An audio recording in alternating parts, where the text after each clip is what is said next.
looking for. And when we find it, we say, "This is it." And we could not say that unless we recognized it, nor recognize it unless we remembered it. Certainly then we had forgotten it, or had all of it not been forgotten? And did we look for the part that was missing by the part that we still remembered? As if the memory felt that it could not carry on properly until the missing part was restored to it. For instance, if we see or think of someone known to us and have forgotten his name, we try to recall it. Whatever else occurs does not connect itself with his name, because we're not accustomed to think of that in connection with him. So we go on rejecting these things until something presents itself on which the knowledge we seek rests. And from where does that come but out of the memory itself? For even when we recognize it as it brought to mind by someone else, it still comes from our memory. For we did not believe it as something new, but upon recollection, agree that what was said was right. But if it had been utterly blotted out of our mind, we would not remember it even when reminded of it.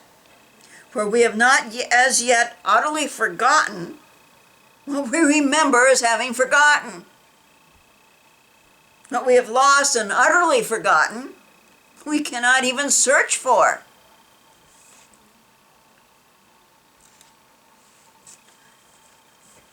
I'm going to stop there for Augustine, because he starts on a new train of thought next week on seeking happiness in your memory. And I want to keep we've been talking about forgetfulness in this section here, and I want to talk about keeping happiness together. But, someone might say, "Don't you remember this?" And we don't. We don't remember it at all. And they start talking to you about it. And you still don't remember it. "Well, don't you remember when such and such happened?" No, we don't. And then they say another thing. "But remember this, this one person was there." And then all of a sudden, that's the thing that brings it out of your memory. "Oh yes, I remember the incident now." But the first thing that they mentioned, which they remembered most about the incident, you had forgotten it. It was out of your memory. But when they brought out another incident, then they remember it. I wonder if in our readings, he'll talk about remembering it in the middle of the night. Because often you say, "What's that person's name?" "Oh, I know the person. I can't think of their name," but in the middle of the night, why in the middle of the night do you remember it? I remember my dad was a math teacher, and I had an awful lot of problems with word problems, and he would help me out. But sometimes even the word problems were even a problem for him. But in the morning, he would say, "This is the answer to that word problem," and he had thought about it in the middle of the night. He had solved the mathematical word problem, and often in the middle of the night. And so we've all experienced forgetfulness, and yet he says it's still there. But if it's completely forgotten, we can't even search for whatever it is that we're trying to remember. So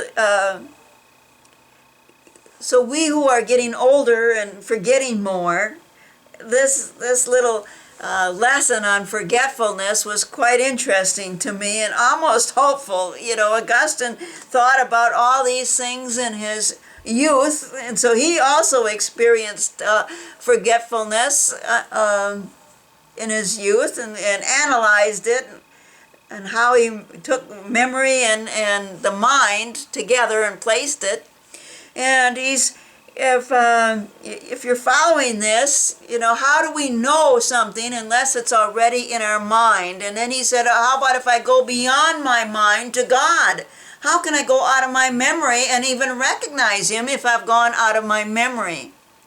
And he is leading up and presenting all the arguments that God is. That's how we are in the image of God, is in our memory.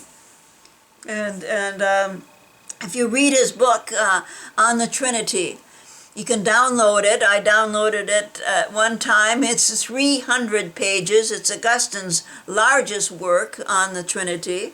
And there he brings in how we are in the image of God, not in our body, as he has already pointed out. How can we be, if you look at any body, it'll say we are not God, but but God made us.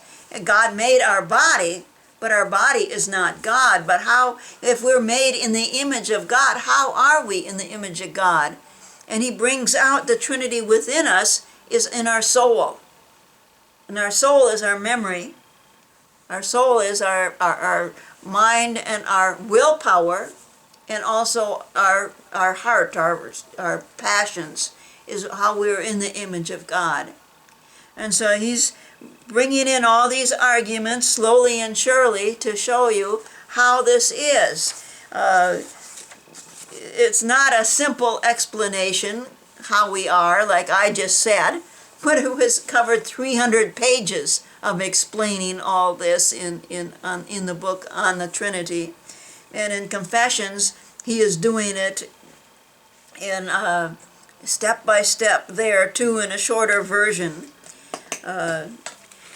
It's hard to explain the Trinity, but I hope you'll come back and watch the next video that we'll have on Steps in a Journey, on Augustine, on Confessions, chapter 10, on memory.